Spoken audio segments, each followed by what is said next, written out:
तो सब तो ठीक है, लेकिन अब हम इस छलावे से बाहर कैसे निकले? ड्राइवर ने पूछा। इस पर श्याम ने कहा, अब केवल एक ही उपाय है, लेकिन इसमें खून बहने के चांसेस है। क्या है वो उपाय? छलावा अभी भी हमारे बीच किसी मृत शरीर पर कब्जा करके बैठा है। हमें उसे ढूंढना होगा और उसे मारना होगा, क्योंकि उसकी आत्मा मृत शरीर से ज्यादा मजबूती से चिपकी नहीं होती। जैसे ही हम उसको मारेंगे, उसकी आत्मा मृत शरीर छोड़ देगी और फिर वो किसी मृत शरीर में घुस नहीं सकेगी, क्योंकि एक अमावस छलावा एक रात सिर्फ एक ही मृत शरीर पर कब्जा कर सकता है। लेकिन हम में से ये छलावा है कौन?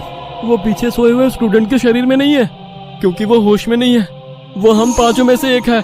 क्या? लेकिन हम सब तो जिंदा है। नहीं, हम में से एक पहले ही मर चुका है। उसे छलावे ने मार डाला है और उसके शरीर पर कब्जा कर लिया है। कब्जे के बाद मृत शरीर बिल्कुल एक जिंदा आदमी लगता है, क्योंकि छलावा अपने ताकत से जिंदा इंसान की नकल करता है। लेकिन वो है कौन? वैसे श्याम गंभीर हो गया और उसने श्रीकांत की ओर देखा। बस अभी भी जंगल के रास्ते चल रही थी। ड्राइवर बस चलाते चलाते पीछे हो रही बातचीत सुन रहा था, क्योंकि उसे पता था कि अगर बस रुकी तो छलावा उसे निगल जाएगा। बस में सन्नाटा छाया हुआ था। हर कोई श्याम के मुंह से छलावे का नाम सुनना चाहता था कि तभी श्याम बोला, ये श्रीकांत ही छलावा है। ये क्या बकवास कर रहे हो तुम? होश में तो हो? माना कि तुम्हारी बुआ ने बहुत सारी भूतों की किताबें लिखी है, उसका मतलब ये तो नहीं कि तुम कुछ भी बोलोगे और हम सुनते रहेंगे। मेरा विश्वास करो, सब श्रीकांत ही छलावा है। जब ये वीरान जगह पर झाड़ी के पीछे गया था, तब मैंने इसे किसी साए की ओर घूरते हुए देखा था। जब मैं देखने के लिए आगे बढ़ा, तभी मेरी चप्पल में कांटा चुभने की वजह से मेरी चीख निकल गई और वो साया वहाँ से गायब हो गया। शायद तभी उसने श्रीकांत को पकड़ा होगा और उसके शरीर पर कब्जा किया होगा। चल जल्दी से इसे मार डालो, वरना ये भाग जाएगा। यह सुनकर सभी के होश उड़ गए, लेकिन उसकी बात में कुछ तो वजन था। ए श्याम, जबान संभाल कर बात कर। भतीजा है ये मेरा। अगर इसको किसी ने हाथ भी लगाया तो मार डालूंगा। हाँ। प्यून गुस्से में बोला, सर जी, इस पांडु की मत सुनिए। मुझे भी लगता है कि यही छलावा है, क्योंकि हम सभी ने झाड़ी से आती श्याम की चीख सुनी थी। श्याम बिल्कुल सच कह रहा है। ड्राइवर बस चलाते हुए बोला, अरे शक की सुई तो इस श्याम पर भी है। यह भी तो झाड़ी के पीछे गया था और दिखाई नहीं दे रहा था। ऊपर से यह विकास हम दोनों की नजर से दूर था। शायद इसे ही छलावे ने बस के नीचे खींच लिया और वहीं मार डाला। तो ये दोनों क्यों नहीं हो सकते छलावा? प्यून ने कहा। अरे मैं जिंदा हूँ, मैं छलावा नहीं हो सकता। श्याम ने कहा, हाँ, और ये श्याम हमारी कब से मदद कर रहा है। ये छलावा होता तो हमारी मदद क्यों करता? अब बचे तुम तो ड्राइवर के बाजू में ही थे, इसलिए ये श्रीकांत ही छलावा है। विकास सर जोर से बोले, अरे सर, इस पे उनको छोड़ो। अब सीट के नीचे से रॉड निकालो और उस छलावे का सर फोड़कर मार डालो। ड्राइवर बस चलाते हुए बोला। यह सुनकर श्रीकांत डर के मारे प्यून के पीछे छिप गया। विकास सर ने सीट के नीचे से लोहे की रॉड निकाली। प्यून ने उन्हें रोकने की कोशिश की, लेकिन विकास सर ने उन्हें धक्का मारा और रॉड श्रीकांत के सर पर मारी। लेकिन श्रीकांत वहां से हट गया और नीचे गिर गया। वो रॉड से दूसरा हमला करते कि तभी प्यून ने पीछे से रॉड पकड़ी और विकास सर के हाथों से रॉड खींचकर उन्हें खिड़की पर धकेल दिया और उनके सर में रॉड दे मारा। विकास सर हाथों से सिर पकड़कर वहीं तड़पते रह गए। उनके सर से खून निकल रहा था और कुछ ही देर में उन्होंने अपना दम तोड़ दिया। ये देख श्याम चिल्लाया, विजय मामा, जल्दी से पीछे आइए, इन दोनों ने विकास सर को मार डाला। यह सुनकर ड्राइवर ने बस बीच जंगल में रोक दी और वो पीछे भागते हुए आया। उसने प्यून के हाथों से रॉड छीना और उसे धक्का दे दिया। तुम नहीं सुनोगे, इसलिए पहले मुझे तुम्हें ही मारना होगा।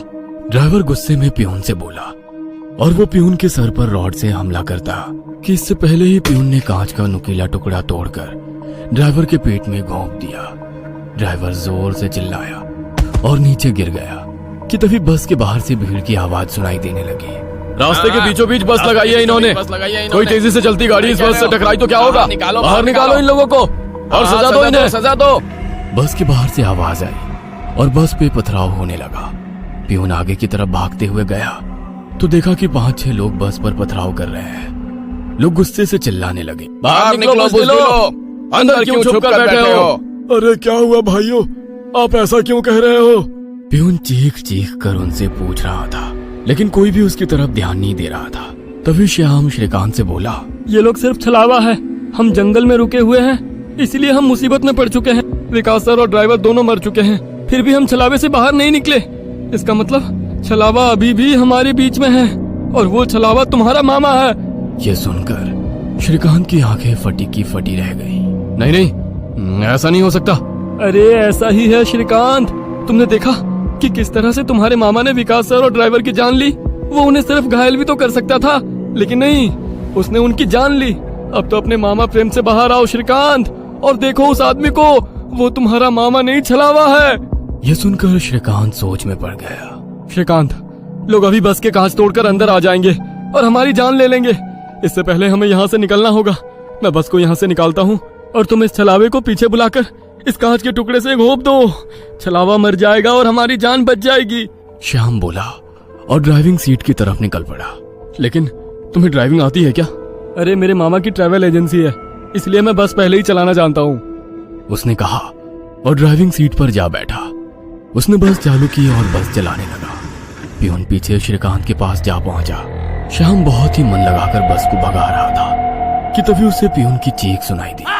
उसने मिरर में देखा तो पियून गले में हाथ लगा के नीचे गिर गया। श्रीकांत के हाथ में खून से सना कांच का टुकड़ा था। उसने अपने ही मामा को गला काट कर मार डाला था। श्रीकांत श्याम के पास आया। श्याम ने बस रोक दी। मैंने छलावे को मार डाला। ये सुनकर श्याम जोर जोर से हंसने लगा और उसकी आंखें लाल हो गई और वो डरावनी आवाज में बोला,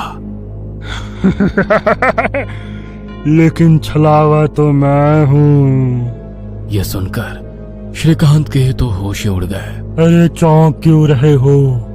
मैं ही छलावा हूँ। जंगल में जब बस के आगे सुअरों का झुंड आया था, तभी मैं बस में घुस गया था। मैंने बस में सबसे कमजोर और थका हुआ यात्री चुना। ये श्याम थकान के कारण गहरी नींद में सो गया था।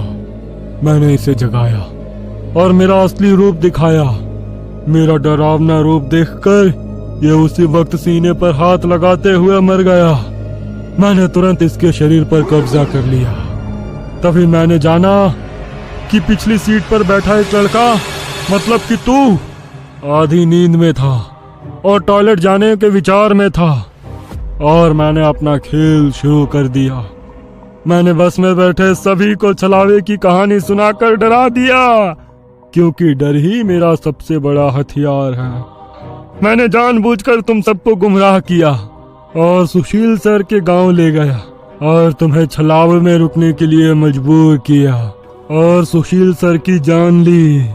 मैंने ही विकास सर, तेरा मामा और ड्राइवर को एक दूसरे से लड़ाया ताकि वो आपस में लड़ लड़ कर मर सके, और आखिर मैंने तुम्हारे हाथों से ही तुम्हारे मामा का खून करवाया। ऐसा कहकर वो हंसने लगा। यही मेरा खेल, यानी कि शिकार थी। तूने अपने ही मामा की जान ली, उस मामा की जिसने तुम्हें बचाने के लिए अपने जान पर खेलकर 2 आदमियों की जान ली। अब तुम्हारा जी कर क्या फायदा?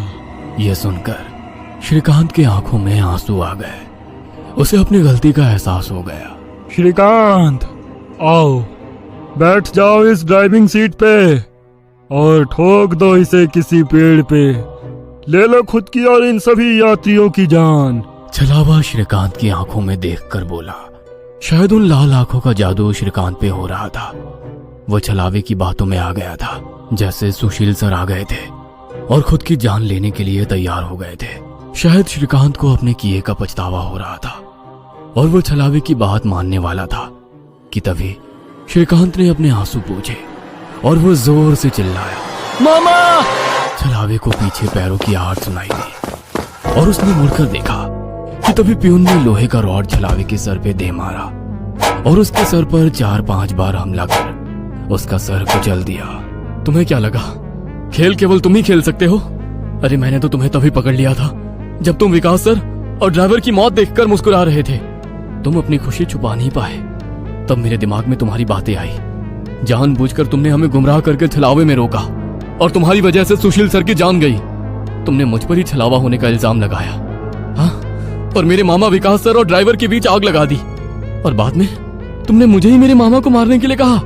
और हद तो तब हो गई जब तुमने कहा कि तुम्हारे मामा की ट्रैवल एजेंसी है, जबकि श्याम का मामा तो हमारे कॉलेज के बाहर गोलगप्पे का ठेला लगाता है। श्रीकांत ने अपने मामा के हाथों से लोहे की रॉड ली और छलावे से बोला, अब तुम चैन से शिकार करने के लिए अगले अमावस की रात का इंतजार करो, क्योंकि आज तुम खुद शिकार हो गए हो। और ऐसा कहकर उसने एक रॉड का वार उसके कुचले सर पे कर दिया और उसके शरीर से छलावा काले धुएं के रूप में बाहर निकला और बस के बाहर निकल गया। और जैसे ही छलावा बस से बाहर निकल गया, सभी स्टूडेंट्स नींद से बाहर आ गए। आज पहली बार कोई अमावस छलावा किसी यात्री से हारा हुआ था। बस के ऊपर हवा में उड़ता हुआ छलावा दर्द से तड़पने लगा और चिल्लाते हुए हवा में बिखर गया। उस छलावे को अपनी योनि से मुक्ति मिल गई, क्योंकि ये सृष्टि का नियम है कि जब भी कोई छलावा इंसान से हारता है, उसका अंत हो जाता है और उसे मुक्त